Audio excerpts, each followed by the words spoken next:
Welcome to another episode of Motherhood in Black and White. I'm Kaanji. I'm Tara. And as always, thank you for joining us and welcome to the conversation. If you're joining us from the future, know that this episode is being recorded on Labor Day weekend. And what better thing to do, Tara, than to share our labor and delivery stories? It goes together perfectly. It does. It makes it seem so we have a theme weekend, labor and delivery this weekend. That's right. Over Thanksgiving, we got to do an episode, things we're thankful for. That's good for everybody to do. Yep. Christmas, the gift that keeps on giving, maybe the gift of our kids. Look at you just planning ahead. Yeah, I'm a planner. You're an idea machine. You like that? I do. Good. Makes it easy for me. In every relationship, you have to have someone who is the planner. Strengths and weaknesses. Yes. That is your strength. And what's your strength? I don't know yet. I have a really great laugh. You have the best laugh. I bring the laughter. When I hear your laugh, it makes me laugh. And that's what I love about it. It's contagious. It's very contagious. But we've been talking about COVID being too contagious. That's the contagion we don't want in this life. The contagion you do want, fam, is you want Tara's laugh. So maybe we isolate that, Mr. Podcast Producer, so we can just put it on repeat. So you can hear Tara laugh at anything she does. I love Maya Angelou. Maya Angelou is one of my favorite poets of all time. And I find that some of her poems speak to my soul, you know? Yeah. And I've been listening to a lot of and reading a lot of inspirational folks, their thoughts, their words.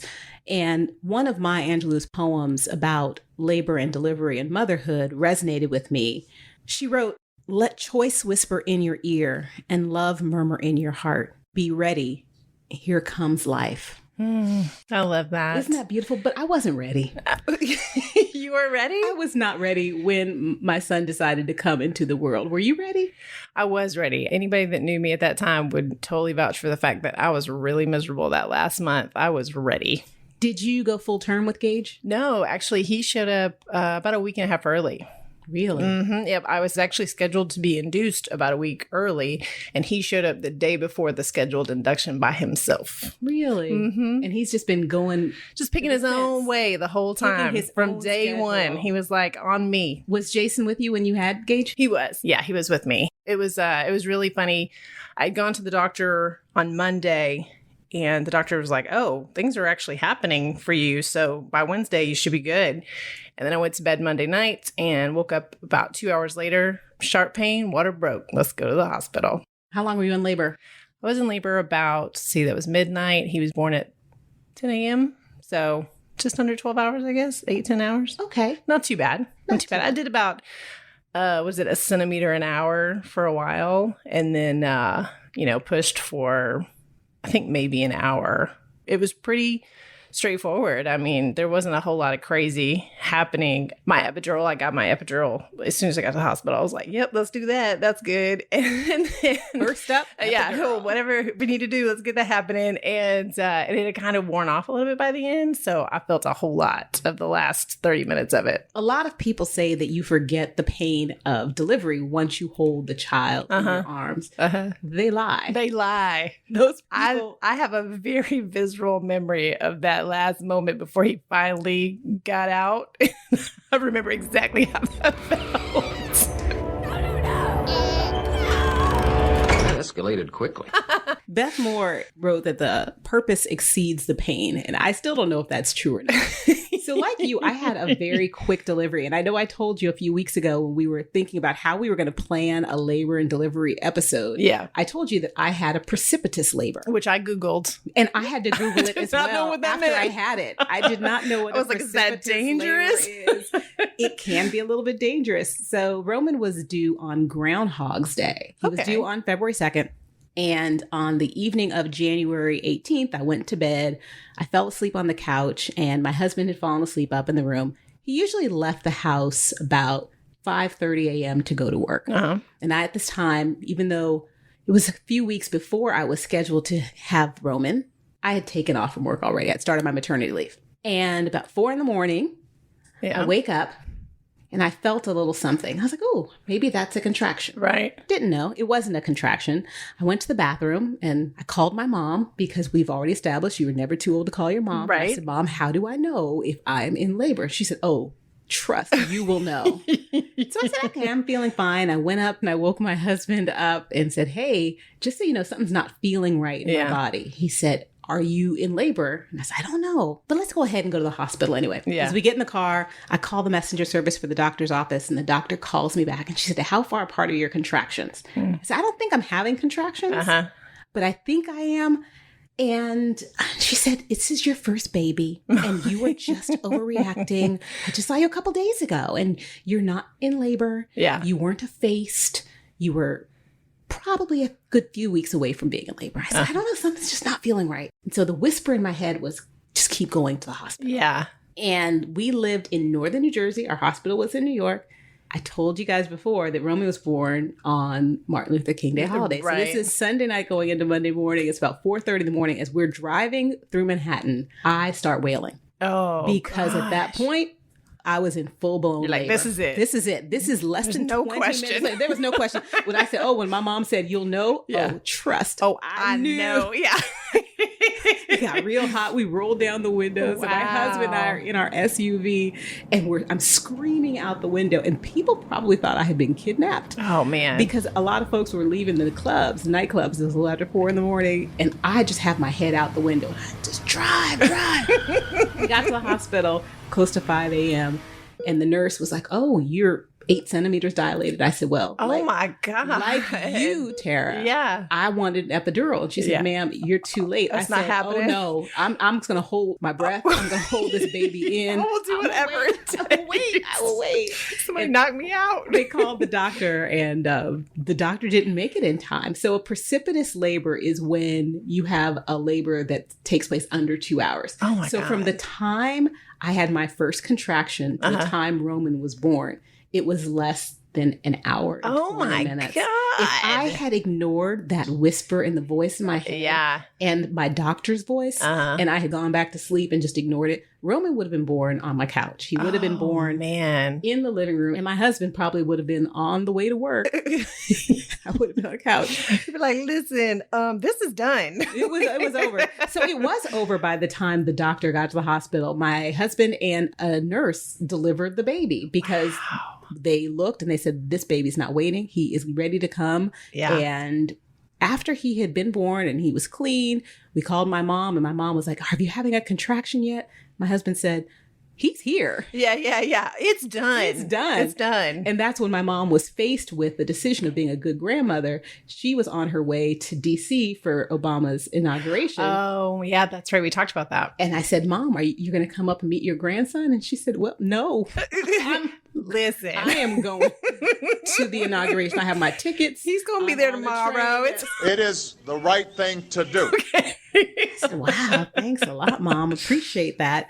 So the doctor came to the hospital to perform the circumcision, and she looked at me and she said, you were right. That was labor. That was labor. And she said, in the 17 years I've been practicing, I have never missed a birth. Wow. So I'm an original. I'm the OG. Wow. Well, you know what's funny about that is that what was a little interesting about mine is that my doctor was scheduled for surgery that morning. And so he came in to check on me, and I was still laboring. And he's like, he told my nurse, like, hey, I'm in surgery till like 10 o'clock, and she's like, okay. And so I think she was trying to like keep things at bay so that he could be there. Yeah. And finally, at one point, she was like, he's not going to make it. I'm going to call his partner to come. And so, because you're just there with the nurse for all the time. Like, you didn't have the experience, but when you're there in L&D just laboring, it's just you, your spouse, and the nurse. And finally, she's like, okay, I'm going to call his partner to come. And the second doctor, and I knew him, I'd seen him before, he walked in and was putting on like the little coat, and it was time. It was time. And she was like, okay, you're going to push. And I go, okay. And just as I started to do it, and the doctor's like, wait. And it was too late. Like, you're like one push, and he was in the doctor's hand. You said push. I can't wait. It was hilarious. Yeah, my husband didn't even have a chance to put on a coat. Wow. Because he was wearing a suit jacket because he was dressed to go to work. Mm-hmm. We didn't think that we were going to have a baby that day. Yeah. And the nurse looked at him and said, take off your jacket and wash your hands. I said, this is not the way we planned it. I planned it to have mellow music on the iPod. I got a playlist. I got candles. He was supposed to be looking me in my eye. We were going to say some prayers. We were going to be holding hands, and that didn't happen. He was not looking me in my eye. That is crazy. When the baby was born. I can't believe that was an hour. Man, are you glad sometimes when you hear crazy stories about long labors, you're like, you know what? Maybe an hour is not too bad. Yeah.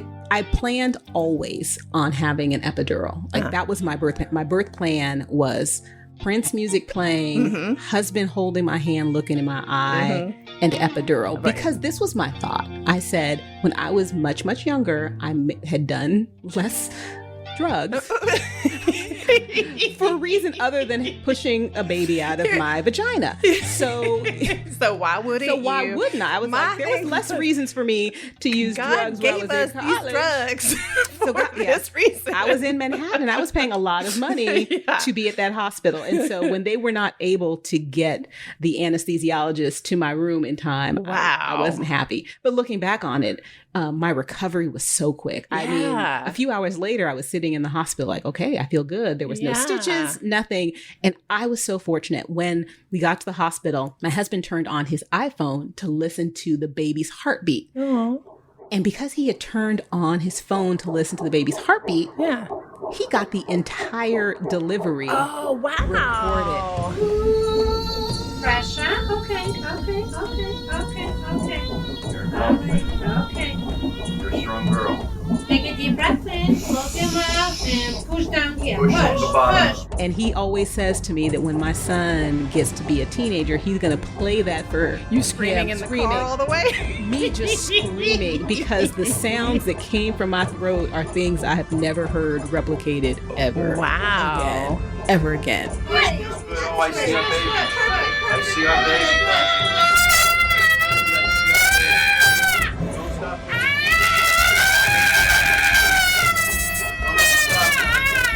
I see our baby. You get it. I know. What kind of time? I know.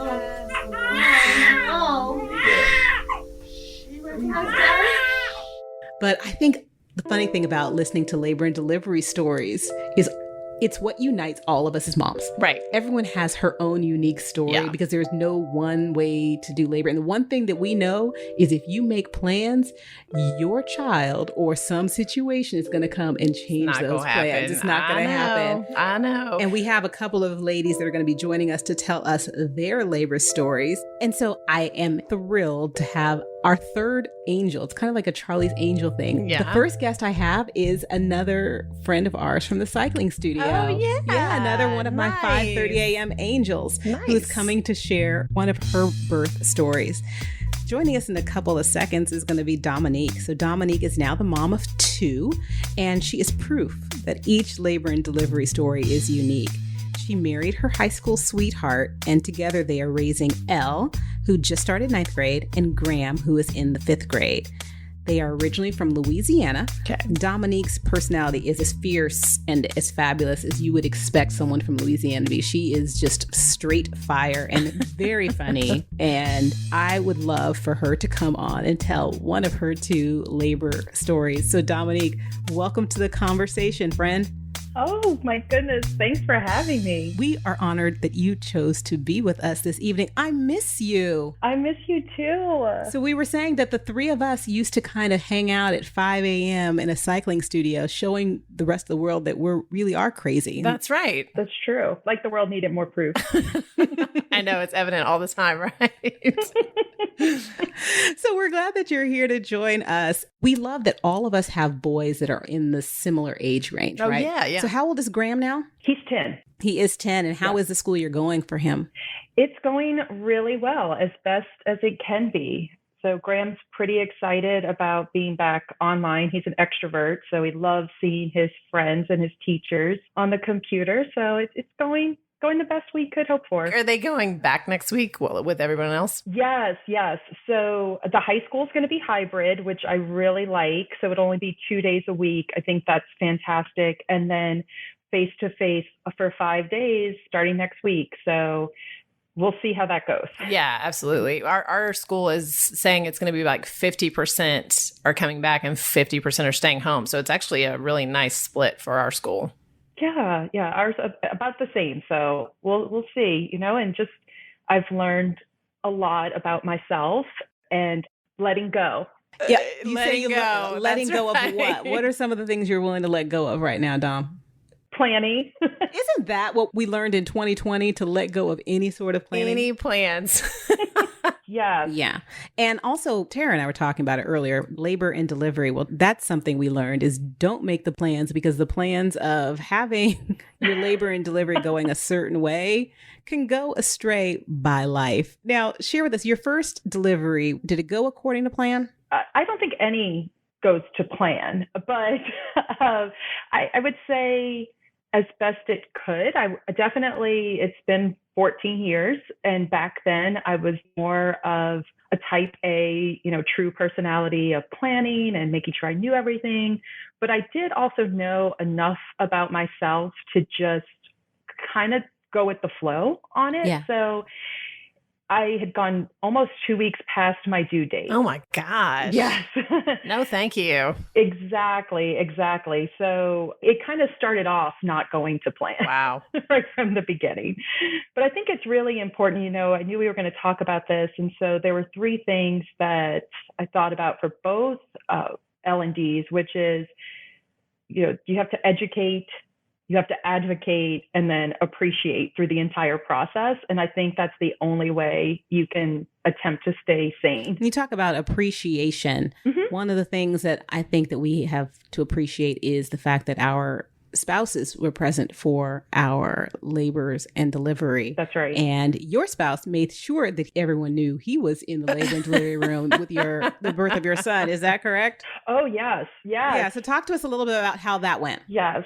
I met my husband back in high school. So we've known each other more than half of our lives. He is my best friend. Aww. And I think when things are outside of his control, especially when it comes to me or now our children, he stops breathing. And because he can't control the situation. And there we were, ready. This was a C-section for the second one. And we're ready to go. The doctor's like, yep, everything's green light. We're prepped. And I'm not sure what he saw because, you have the drape up. So I didn't see anything. And I was feeling fantastic. Some good drugs. The good drugs you and Tara had. I was good to go. And he just turned white as the sheet and fell to the ground. And everyone in the room, leaves me and rushes over to him. Oh no. As he's laying on the ground because he passed out. He just fainted. And I think it was just the reality of the situation was hitting him and what was just about to happen. And it's overwhelming. I mean, I might have passed out too, but again, I felt fine. But you were delivering a baby and bringing life into this world. Now, listen, I'm not going to let him off that easy because your husband is one of my favorite people in this world. Yes. He owes you a huge push present for that one because he just took all of the accolades. He took all of the attention, stole your thunder. That was your time to shine. That was right. And he was like, I'm just going to close my eyes, hold my breath, and pass out on the floor till. When a woman is having a baby pulled out of her, she shouldn't have to ask if her spouse is okay. Right. But he is okay, right? Yeah, he sat up, he gets back on to give him a little orange juice, and then I just look over at him like, you all right? Yeah, all right? Y'all right? Because I got some business to handle here. I need to bring your son into this world. Yeah. It was funny. I told him, I said, Kaanji was asking about the story, and I said about you passing out, and then I completely forgot because then he said, oh, which time? Because he passed out at the first one too. No. He did. I was going to ask. I'm like, he'd seen a C-section before. Yeah. What was the deal? So he did it both times. He did. He's like, I just have to sit down and rest for a bit. I'll just hold the bag right here. He's just sitting there holding the bag. He's a trooper. That's the only thing I can give him a hard time about. Other than that, so thankful to have him by my side. So he didn't hit his head. Didn't have to get stitches. No. He just stood back up and got back in the game. Back up, back in the game, ready to go. Wow. Sounds a little suspect to me, but if you believe that he really passed out, that's your husband. You chose him. But no. Well, Dominique, listen, we wanted to have you on because I love your story. I love your heart. You also are an advocate, a fierce advocate for social justice issues and racial equity issues. And you have spoken with us as a presenter on our anti-racism advocacy group that both Tara and I are directors of. you came on and you spoke a little bit about how important having kids grow up in a diverse community and society is to you. And before we let you go and bring on another guest to share her story, I just wanted to, thank you for your solidarity. And also, if you wouldn't mind just sharing with our family why racial awareness and the celebration of diversity is so important to you. Oh my goodness. It's so important to me because it's the world I want to live in. I know my world is richer when I have more diversity in it. It's the same, if anything, in your life. Food. I love food. Don't we all? Diversity of food. Who doesn't want diversity of food? Who doesn't want a diverse portfolio of finances?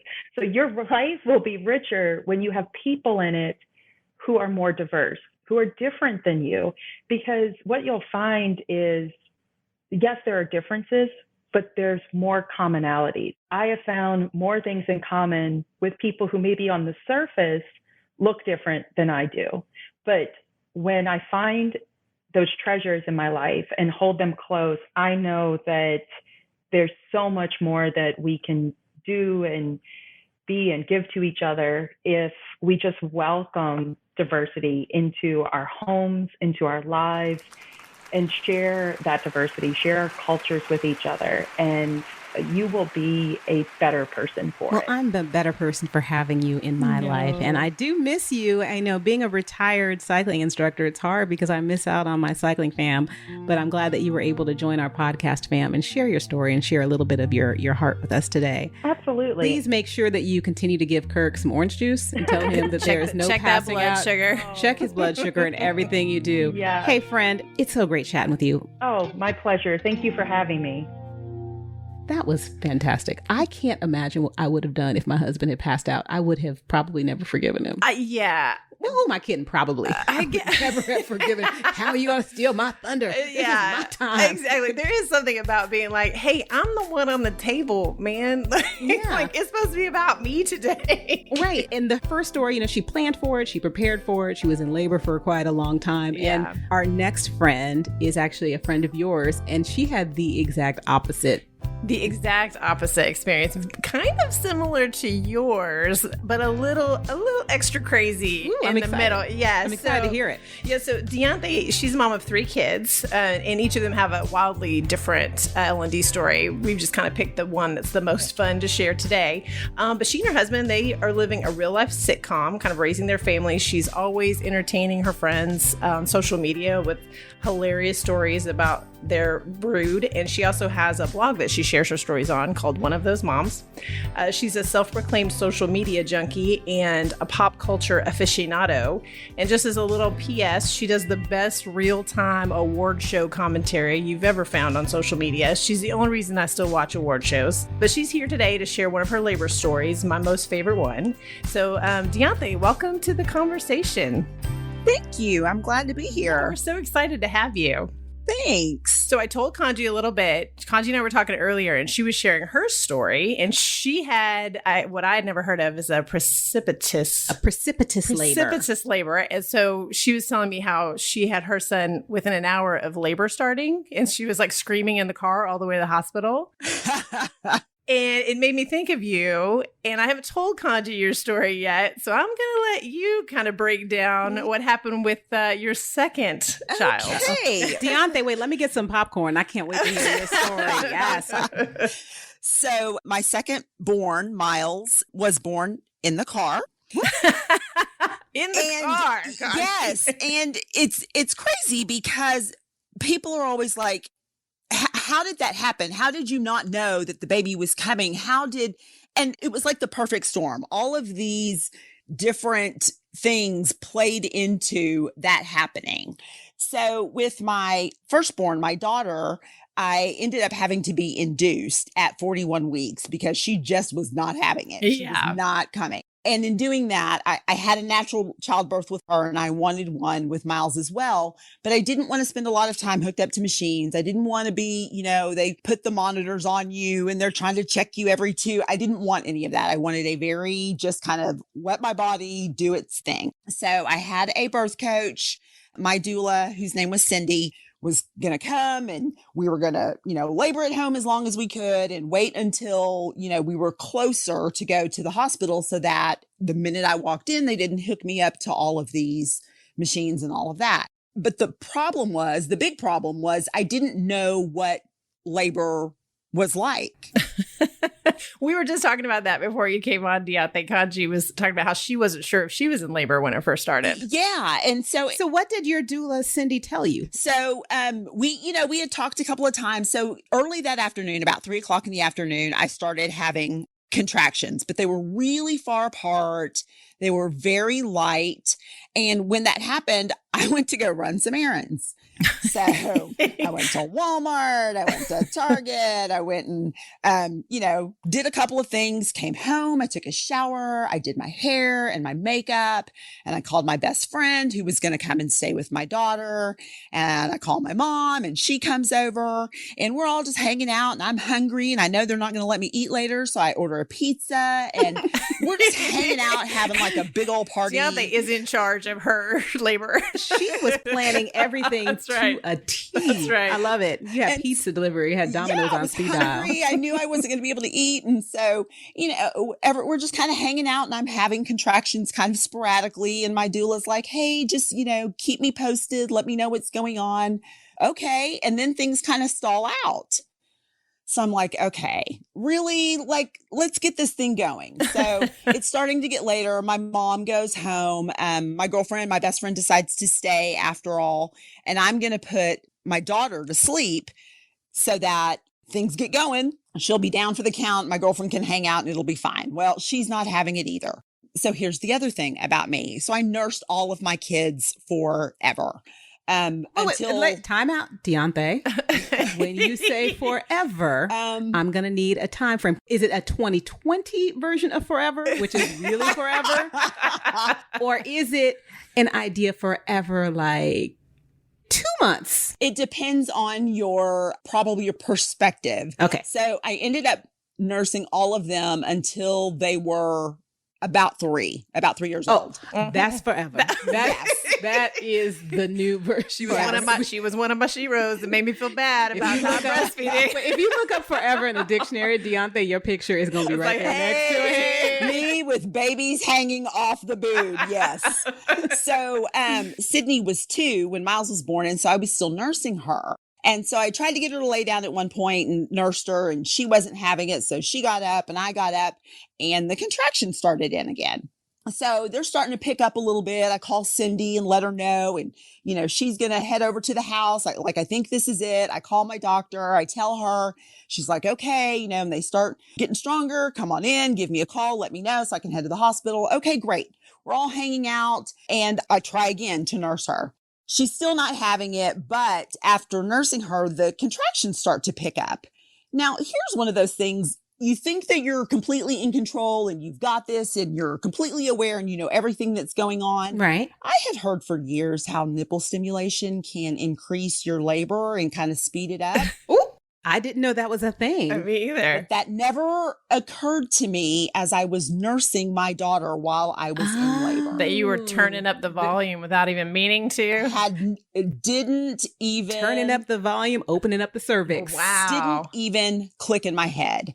So I decided I'm going to labor in the water because I don't want a water birth, never wanted one, just not my thing. But I did want to labor in the water because it feels good. You gotta run a bath, get in the bathtub. The contractions are getting stronger and stronger. And I look at my husband's in there and my doula Cindy's in there. And I said, I have to pee. And she's like, okay, but I couldn't stand up.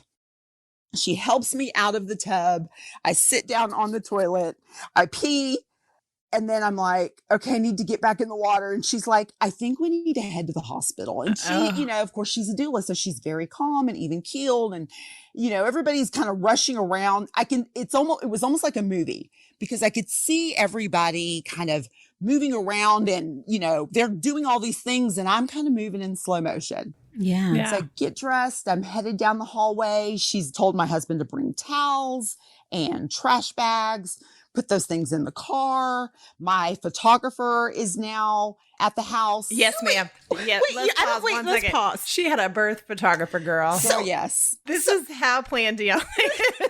Let's go back a couple of steps here. So Dianthe, you had your best friend, your doula Cindy, your husband, your mom, your daughter Sydney, the Domino's pizza man, and a birth photographer. That's right. You better work. Entourage. Yes. So we're, trying to get moving, and everybody's rushing around, and I'm trying to get to the car. And as I'm headed down the hallway to get to the garage, a huge contraction hit me. And so instead of going into the garage, I veered off into the bedroom, and I'm laying on the bed, just leaning because this contraction is killing me, and they can't find me. Where'd Dianthe go? Because everybody expected me to be in the car. Follow the screams. So Cindy comes in there and she's like, what happened? I said, had a really big contraction. She said, we need to go. Okay, great. Get in the car. My husband's driving. I'm in the back seat. She's in the back seat with me. And I can't sit down because it hurts so bad. So I'm on my knees and I'm leaning against the window. And in my mind, I'm like, I hope the door doesn't just suddenly fly open. That's all I could think of as my husband's backing out of the driveway. So we're headed to the hospital. It's me. My photographer is following us, and Cindy's in the car with me. And we pass 3 hospitals on the way. Oh, no. It's the middle of the night. My husband, who is the most calm, even keel person you will ever meet. I lovingly tease him that he's the slowest moving man in America because he never does anything in a hurry. He's never in a rush. It's always me. I'm totally type A. I'm, screaming at people, we got to go. We're going to be late. He's like, all right, it's the middle of the night and he's driving 65. There's no one on the road. There's no one on the road. And I am in serious labor. Oh, man. So we're coming around the bend. We're about to get on the highway that leads directly to the hospital. And I feel my water break. And I said, the baby is coming now. And I mean, it literally felt like a water balloon fell out of me. Oh my gosh. I couldn't even tell you if I was pushing it. I just felt it come out. And I said, the baby's coming now. You need to pull over. Here's my husband. Are you sure? We're just a few minutes away. I think we can make it. He's like, let me put on the turn signal. Yeah. It's like, are you kidding me right now? And then right after he said that, my doula and I both at the same time pull over. He pulls over, 2 pushes, and the baby is out of Miles is in my doula's hand. Oh, man. Baby Miles is here. Just that fast. So after you had Miles, did you then drive to the hospital, or did you have an ambulance come to the side of the road? We did have the ambulance come. And what's crazy is we had also called my mom to tell her, and she just happened to meet us there on the highway. Wow. Super mom. Yeah. I love it. And what's crazy is, again, it was like a movie. I remember all of these kind of random details. But I remember my photographer, Regina, comes to the car, and my husband's on the phone. I don't even remember who he was talking to, but she's on the phone with 911, and she's taking pictures, and then she's looking around, and she's spelling her name, and she's giving the 911 operator landmarks because she's not exactly sure where we are. And I hear her describing the storage sign that she can see, and here come the paramedics, and here comes a fire truck, and then they have to deliver the placenta because the baby, Yeah, that's the part that we don't always talk about, the whole aftermath. Yes. Like all of this is happening in the back of my husband's car. Wow. What kind of car did he have? It was a Lincoln something. I don't even remember anymore. Did he sell it right after the birth? That would have been on eBay the next day. Right? No. And in fact, when we finally did sell it, Miles was very, very sad. Oh, that's where he was born. That's my car, mommy. No, I know. Listen, would have been sold the next day. So did you manage to get those towels and trash bags down, or did you just have them in a pile in the car? No, I mean, they were laid, out across the back of the seat. But wow. I mean, there was still quite the mess to be cleaned Yeah, up. that's a lot of mess for sure. For sure. So we right after that. So here come the paramedics. They load me into the back of the ambulance and take me to the hospital. And we, called my doctor. And what was funny is as they're wheeling me in through the ER, I hear the nurses going, I can hear them talking about me like I'm some crazy person. They're like, that's the one. I think that's her. She's holding a baby. That's her. And my OB's standing there and she's just looking at me like, did this just happen? How did this? She had this look on her face like, what, how did you even do this? You said, I said no machines, guys. I said no machines. So I guess that's one question I have. So when you get to the hospital, since you've avoided all of the normal like IV machine stuff, I mean, do they hook you up to anything or they just make sure everybody's good? I honestly don't remember. I don't think that they did because I know that I was moving around and I know I gave him a bath and I was about to fight with the nurse because she didn't want to let me do it. And I was like, listen, I just had a baby in a car. Yeah, he's mine. So I need you to back up. Calm down. And even my OB was going to let me go home, except that they have to keep the baby for 24 hours. It's not you they're concerned about. It's the baby. That's what I experienced. Yeah. The baby had to stay for a day. Yeah. And so she's like, and I wasn't leaving my baby. I mean, exactly. Yeah. Exactly. Yeah. But she was like, I mean, I'll let you go, but you need to check with your pediatrician. I was like, yeah, they're not going to let me go. So, yeah. But yeah, it was just so crazy. It just happened like so quickly. And so it was just a blur, really. Yeah, but he was born healthy, no issues, correct? No, none at all. He's perfectly healthy. He's my neediest child, which may or may not be because he was born in a car. He's also the middle child, so it's probably a little bit of that too. But yeah, it was one of those things that I never would have predicted that. You never could have, even as we were getting in the car to go to the hospital and I knew I was, the baby was coming. There's no way I would have thought that he would have been born in a car. Yeah. And now that gets to be your fun party story when everybody plays that game and they say, tell us one thing nobody will know about you and we got to figure out who it is. Yep.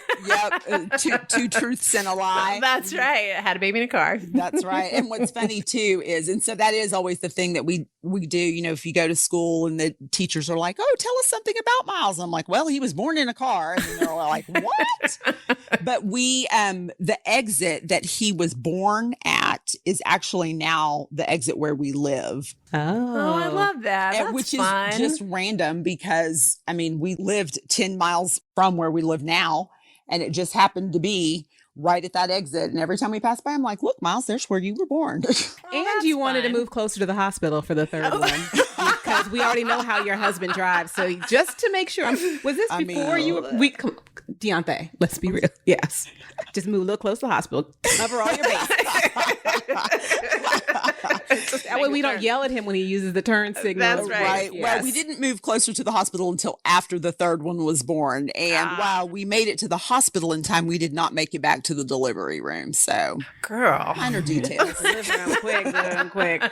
Yeah. But you know what? Those details are what makes it fun. And we share the stories with our kids as they get older. And I'm sure that Miles knows this story backwards and forwards, which is great that each of our kids are able to kind of tell their unique story of how they entered this world to chart their own path. Yeah. Yes, absolutely. And I really think that does give them kind of a sense of self-worth. And it gives them that feeling that they didn't just appear here. Like you were wanted. We wanted you to be here. We went through all of these things to get you here. Yeah. When I talked to my son about playing for him, the screams that were recorded when I was pushing him out of my special lady parts. It's like, listen, if I didn't love you, he's like, Mommy, do you love me? If I didn't love you, I would not have gone through everything that's that I went through with you. That's exactly. But that's just something that is able to bond all of us as mothers together. Let's think about it. Every human being on this planet was born from a woman. Yep. Every single human being came from a woman. So the bonds of motherhood are what make us special. Yeah. Because we have the unique experience of bringing human life into this world. Mm-hmm. And we have to remember that each of us are on our own motherhood journeys, because each of us, we have different ways that our kids came into this world, and they're going to chart their own path once they're in this world. That's right. You know? That's true. That's it. Absolutely. Hey, Dianthe, thank you so much for joining us this evening. Yes, thank you You're so welcome. much, Dianthe. I appreciate you coming on. It's so good to talk to you. Absolutely. It was good to talk to you, Tara. I miss you. And me too. I want to have Domino's pizza for dinner. Got us in the mood now. Yeah, thank you so much. Have a good one. All right, you too. Have a great one, new friend. Thanks. Bye-bye. I'm glad that she listened to herself and listened to the doula. Oh, yeah. You know, Yeah. because a lot of times we discount what we're feeling. Right. We start to discount what we're going through. And it's like, oh, no, I've done this before. But she knew that with her second child, it was different. It felt different. Well, and that was, what she shared earlier about her first child was induced. And so she didn't have like the natural early onset. It kind of was done for her. So it's so, you have to think about that. Like, oh, I have done this before, but I really haven't done it like this. Yeah. It's totally different. So strange. That was fun. So how do you know Dianthe? Dianthe is another one of my internet friends. We've talked about my internet friends. Tara, we need to get you real life friends. So Dianthe and I met on a message board when we were both engaged and about to be married. And it was like a local brides message board. Now, she and I have met in real life over these few years. You curate friends on the internet. I curate friends from all over. And I curate friends in cycling studios. That's right. That's right. We have our places. We have our places. That's true. And I'm glad that your place is right here with me now. Yeah.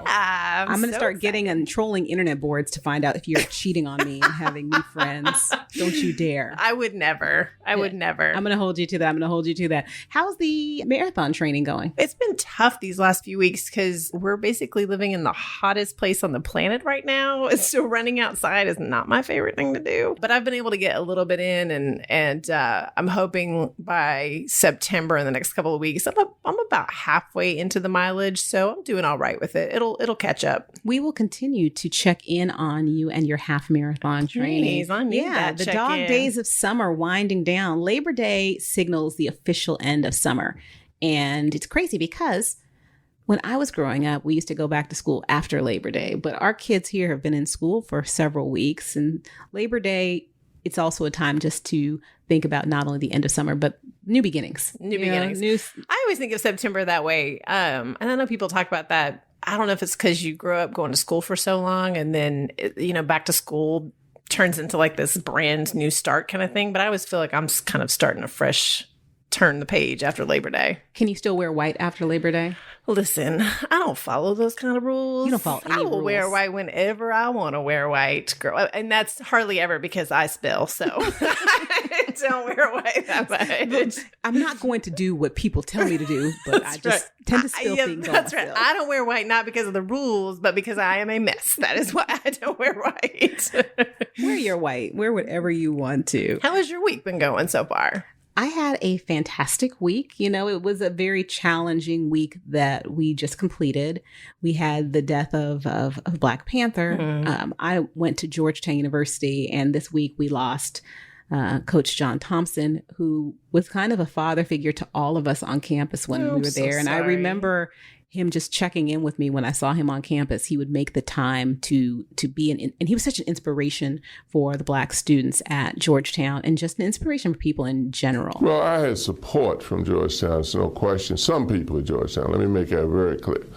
It worked out. It wasn't easy. It was a very difficult thing because there are a lot of sociological entities that enter into it. When an African American gets a job at a school that wouldn't even take that African American as a player. And losing those two icons within a couple of days of each other made me just appreciate life a little bit more this week, and kind of took some time to celebrate and honor them. Yeah. In their passing and the contributions that they made to society while they were alive. Losing Black Panther was, the Black hero, and that was really hard last week. Yeah. Superpower you wish you had in real life. I wish I could freeze time. Freeze time? Freeze time. Stop time and then move around and do stuff and then come back and, yeah. Wow. And Chadwick Boseman in 10 years. Hopefully I'm just happy. It was really tough. My son heard the news and he loved Black Panther and loved that movie, loved that character. And we were just also shocked about it and just so grateful that we had him and that, you know, in awe of knowing that while he was, you know, making those movies and showing up in such a big way for representation, you know, fighting his own battles and just nobody realized, and pushing through it. And it wasn't just that he portrayed Black Panther. Right. You know, on the big screen, he played James Brown in Get On Up. He played Jackie Robinson in the movie 42. And my husband shared with me that he actually died on Jackie Robinson Day. I knew that. Yes. Well, and he just recently played Thurgood Marshall, which I haven't watched that one yet. I haven't watched that one either. Yeah, I need to check that one out. I will likely do that as well. Yeah. So we have some movies to add to our list and things to add. Maybe we can have those as topics of discussion when we meet back here, same time, same place next week. Yeah. So family, thanks again for joining us for another episode this week. We appreciate all that you do. If you're a mother, if you're just someone that's found this podcast and just wants to listen in and wanted to listen into our labor and delivery stories. I mean, you're welcome. You're welcome. It's like it may prevent you from ever being a mother by listening to some of the stories you were told. But no, motherhood, it starts in really crazy, weird, quirky ways. Yeah. And it just goes downhill from there. Well, and it just proves like from the very beginning, you can't plan any part of it. Any part of it. That's exactly what the takeaway is. Yeah. You cannot plan any part of the motherhood experience because you're just not in charge. Yes. You're just not in charge. Not in charge of anything except for always ordering Domino's pizza. That's the constant in the motherhood journey. Absolutely. Thanks again for joining us on another episode this week. And thank you so much again for supporting and listening. We're so excited to see the feedback and the comments. As usual, if you could leave us a 5-star review and comment and let us know how you're enjoying the podcast, we'd love to hear from you. You can subscribe to our podcast on Apple or on Google, and on Spotify, you can follow us. Thanks so much. Thank you so much. And Tara, thank you. Thank you. Take good care, family. Oh my God. I cannot believe you did that so quickly without an epidural.